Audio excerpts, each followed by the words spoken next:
Every day at 3:07 p.m., I walk to my front porch. I stand there for exactly 4 minutes. I don't look at my watch. I listen. My son, Daniel, thinks it's dementia, a sweet, sad quirk. He calls it mother's little appointment with the past. He says it with a patient smile, the one he uses when explaining things to his 7-year-old. He doesn't know it's not an appointment with the past. It's a reckoning with the present, and he is now part of the debt. They call it downsizing, such a clean, modern word. It sounds like efficiency. It doesn't sound like the erasure of a life. Daniel and his wife, Chloe, presented it to me over a carefully prepared salmon salad at their house. The table was sleek glass, no cloth to absorb the sound of their words. "The house is too much for you, Mom," Daniel said, his voice soft with manufactured concern. "All those stairs, the old wiring, we worry." Chloe nodded, placing her hand over mine. Her skin was cool and smooth. "We found the most beautiful community, Helen. The Oaks. It has a pool, lectures. You'd have friends your own age." I looked at their faces, these two people I loved. I saw no malice, only a terrifying, absolute certainty. They had decided. The discussion was a formality, a ritual to make my displacement feel like a choice. "I don't want lectures," I said, my voice calm, older than theirs. "I want my hydrangeas. I want my books in their own order. I want the silence of my own rooms." Daniel's smile tightened. "It's not just about wants, Mom. It's about safety, practicality. The market is perfect right now. The equity from the house could set you up so comfortably." The equity. There it was. The first time the word had been placed between us like a new piece of furniture. I felt a cold trickle of understanding begin its slow drip. I didn't fight that day. Fighting would have made me the emotional elder, the irrational obstacle to their sensible plan. I simply said, "I'll think about it." But I began to watch, with the quiet eyes of a woman who has learned that the greatest threats often whisper. They started visiting my house on Maple Street not as family, but as assessors.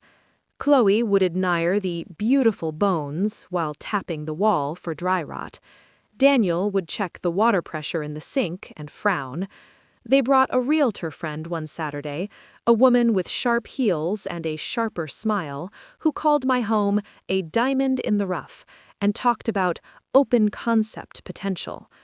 I felt like a museum piece in my own gallery, the curator who was about to be retired. The catalyst was a Thursday, my day for the library. I'd forgotten my reading glasses, a genuine forgetfulness. I turned my car around and came back 10 minutes later. Daniel's USV was in the drive. The front door was unlocked. I heard their voices from the living room. Not raised, conversational, planning. The master suite could be knocked through to the small bedroom, make it a proper primary. "The porch is the selling feature," Daniel replied. There was a rustle of paper. "Blueprints?" "But we'd have to deal with her attachment, the whole 3 p.m. thing. Buyers might find it off-putting." A soft laugh. "We'll just say it's a charming neighborhood quirk. Once she's at the Oaks, it won't matter." My hand found the doorframe. The wood, painted 100 times, felt like the only solid thing in the world. "The paperwork is almost ready," Daniel said, his voice dropping into a confidential tone. "The doctor at the Oaks is understanding. Once we have the assessment that she's not fully capable of living alone, the petition for conservatorship will be straightforward. It protects her assets, and us." The word hung in the still air of my foyer. Conservatorship. A legal coffin. It would make me a child in the eyes of the law. They would own my money, my house, my choices. all wrapped in the velvet ribbon of protection. I didn't make a sound. I backed out of my own house, got in my car, and drove. I didn't go to the library. I drove to the old industrial park on the south side of town, to where the rusted skeleton of the Mayfield manufacturing plant stood against the gray sky. I parked and looked at the corpse of the building where I had worked for 30 years, where I had been more than a mother, a wife, a future burden, where I had been a ghost in the machine, a quiet saboteur. I had planned to take my secret to the grave, to let the 307 vigil be my only monument to a love and a rage that had powered my silent life. But Daniel and Chloe weren't just selling my house. They were preparing to legally bury me alive. That evening, when Daniel called to check in, his voice was all warm concern. "Everything okay, Mom? You sound tired." "I am tired, Daniel," I said, looking out my kitchen window toward the setting sun. "I'm tired of being managed. I'm tired of being assessed." He sighed, the patient sigh. "We just love you. We want what's best." "Do you?" I asked, the question hanging softly. "Or do you want what's best for you?" There was a silence on the other end, a new kind of silence. I had never pushed back before. "Get some rest, Mom," he said, finally, his voice cooler. "We'll talk this weekend." After I hung up, I went to the basement, to a dusty filing cabinet behind the Christmas decorations. I pulled out a slim, locked metal box. Inside were not photographs or love letters. Inside were engineering schematics, memos on faded onion skin paper, and a small, worn ledger with dates and initials, the blueprints of a quiet war. For 40 years, I had listened for a whistle that would never blow again. Now, the silence had become a different kind of signal. They thought my story was over. They thought I was waiting to be moved. They were wrong. I was waiting for the right moment to hand them the wrench. I did not confront them. Confrontation is for people who still believe in shared truth. I knew better. Instead, I began to prepare. With the same meticulous, unnoticed care I had once applied to quality control at Mayfield. I called an attorney, not the family lawyer, a woman named Ava Rosenthal, whose practice focused on elder rights. I met her in an office that smelled of coffee and earnestness. I did not cry. I presented facts, cool and clean as cut glass. "My son and daughter-in-law are pursuing a conservatorship. They cite my age, my eccentricities. They intend to sell my home, my sole asset, and place me in a facility. I believe their primary motive is financial expediency." Ava listened, her eyes sharp behind her glasses. "Do you have proof of this?" I slid a copy of the brochure for the Oaks across the desk. A post-it note was stuck to the front in Chloe's looping script. $8,500 a month. Can we use HELOC on Maple Street to cover first 2 years? "The home equity line of credit would be on my house," said softly, "to pay for the place they want to put me in." Ava's mouth set in a thin line. "I see." "There's more," I said, "but it requires context, a story I have never told anyone."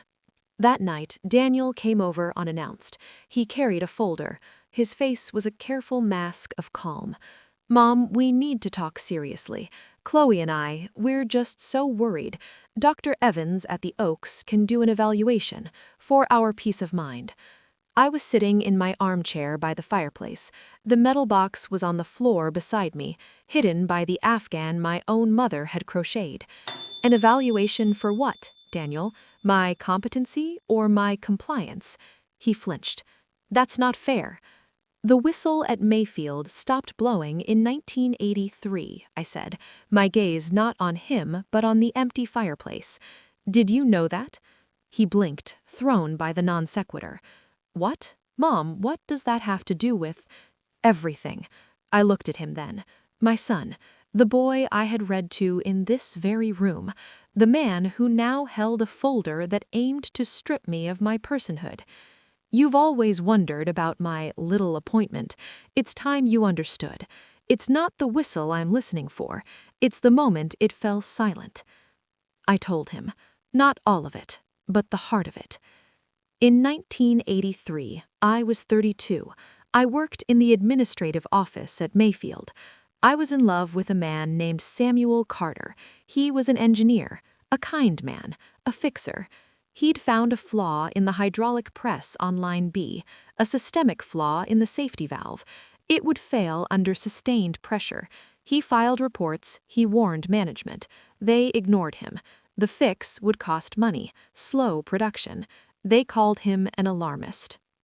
Daniel was staring at me, the folder forgotten in his lap. He had never heard this name.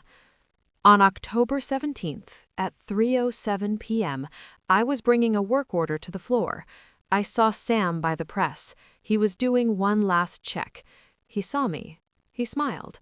I closed my eyes for a second, seeing it, the smile that was only for me. Then the shift foreman, a man named Gerald Pratt, threw the master switch to speed up the line. There was a sound, not a bang, a terrible, wet groan of metal giving way. The safety valve failed. The plate came down. I opened my eyes. Daniel's face was pale. They called it a tragic accident, a heroic engineer in the wrong place. Pratt claimed Sam was performing unauthorized maintenance. The company settled quietly with his family. My silence was part of the settlement, a generous severance for my trauma. They thought they were buying my grief. They were buying my witness. "My God, Mom," Daniel whispered. "That's not the story, Daniel," I said, my voice carving the air now. "The story is what I did next. I didn't take the severance and leave. I asked for a transfer to the Quality Assurance Department, a quiet, overlooked job. For the next 30 years, until the plant finally closed, I worked there." I reached down and lifted the metal box onto my lap. I didn't open it, I just held its weight. Sam knew the flaw was in the design, not just in that one machine, but in a whole series of components Mayfield supplied to automobile manufacturers, aerospace contractors. The flaw was subtle. It would only show up years later under specific stress. He had the proof, the memos, the overridden safety approvals, the cost-benefit analyses where human life was a line item. "What did you do?" Daniel asked, his voice hollow. "My job," I said simply, "perfectly. I approved components. I signed off on batches. I filed the paperwork. And in that paperwork, in the ledger of serial numbers and lot approvals, I created a map. A perfect, meticulous, legally actionable map connecting every known flawed component to the executive orders that authorized its production. Who knew, who approved, who covered it up. I didn't sabotage the machines, Daniel. I sabotaged the lie. I preserved the truth in plain sight, in filing cabinets in microfiche they thought no one would ever cross-reference." The room was so quiet I could hear the old clock tick in the hall. The statute of limitations for wrongful death is long past, but the liability for fraudulent concealment, for knowingly selling defective parts, that's different. The company that bought Mayfield's assets, the executives who moved on to other corporations, they're still liable. The proof is all here. Witness testimony. Mine. Daniel stared at the box as if it were a sleeping serpent. "Why are you telling me this now?"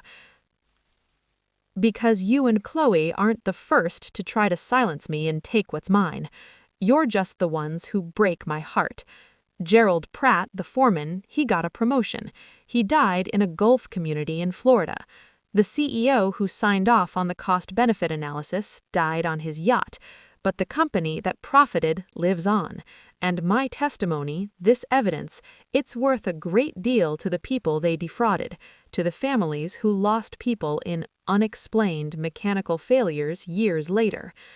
Understanding dawned in his eyes, slow and horrifying. This wasn't just a story about the past, it was a will, a bequest of vengeance. The conservatorship, I continued, my voice like ice now.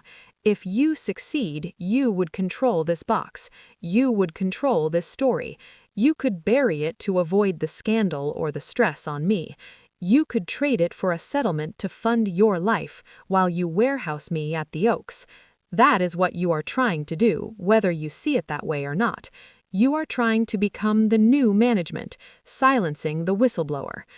No, Mom, I would never. You already are, I cut him off, not unkindly, but with finality. I handed him a business card, Ava Rosenthal's card. My attorney. All communication goes through her.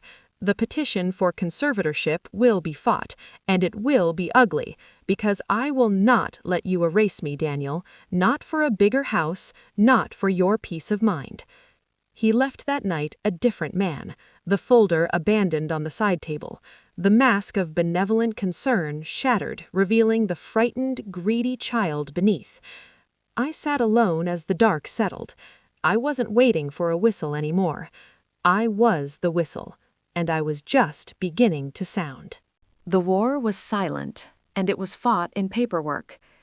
Ava Rosenthal was a general in a wool blazer.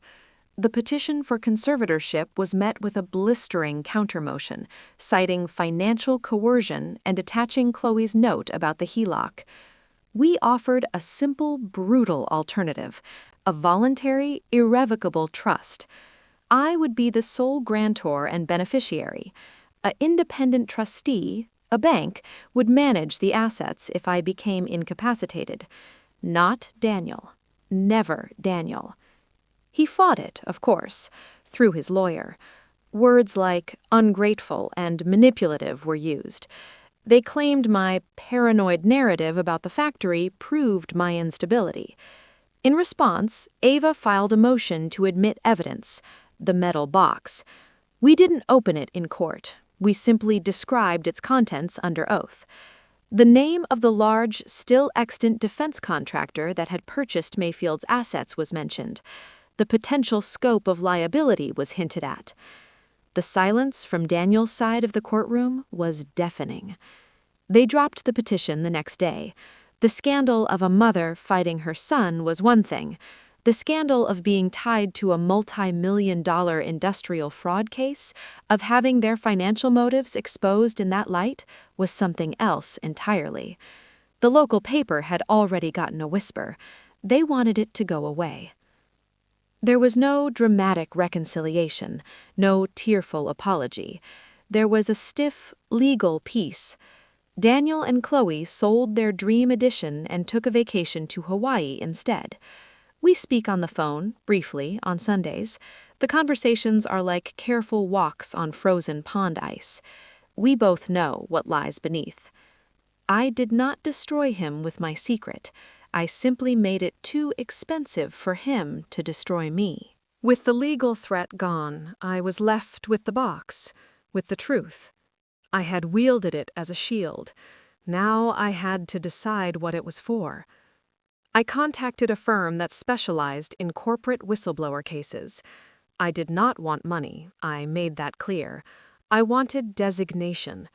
I wanted the record to show that Samuel Carter's findings were correct, and that he had died because of corporate negligence. I wanted the flawed component series, still possibly in use in aging infrastructure, to be formally identified and tracked.